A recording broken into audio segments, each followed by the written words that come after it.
সব ধর্মের মানুষের মধ্যে সৌহার্দ্যপূর্ণ সহাবস্থান বজায় রেখে স্বার্থ হাসিলের ষড়যন্ত্রকে রুখে দেওয়ার প্রত্যয় ব্যক্ত করেছেন দেশের সব ধর্মের প্রতিনিধিরা। সোমবার রাজধানীর সেগুনবাগিচায় স্কলার্স ফোরাম বাংলাদেশের উদ্যোগে সম্প্রীতি ও শান্তিপূর্ণ সহাবস্থানের বাংলাদেশ শীর্ষক মত বিনিময় সভায় এসব কথা বলেন তারা। এতে যোগ দিয়ে বিএফইউজের সভাপতি কাদের গনি চৌধুরী বলেন, যুগ যুগ ধরে চলা সম্প্রীতির বন্ধন বিনষ্ট করতে পতিত স্বৈরাচার ষড়যন্ত্র অব্যাহত রেখেছে। দেশের সার্বভৌমত্ব রক্ষায় কাউকে ছাড় দেওয়া হবে না। শেখ হাসিনাকে স্বৈরাচার বানানোর কারিগর ভারত। বাংলাদেশ হিন্দু মহাজোটের মহাসচিব গোবিন্দচন্দ্র প্রামাণিক বলেন, সংখ্যালঘুদের আর রাজনীতিতে ট্রাম্প কার্ড হিসেবে ব্যবহার করতে দেয়া হবে না।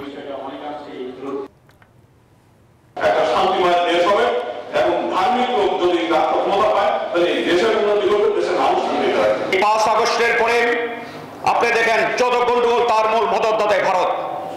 আমি নির্দ্বিধায় বলতে চাই, তারা আজকে একটা বাংলাদেশে শান্তি দেশে বাংলাদেশের সাম্প্রদায়িক দ্বন্দ্বকে লাগিয়ে দেওয়ার পুরো পায়তারা করছে।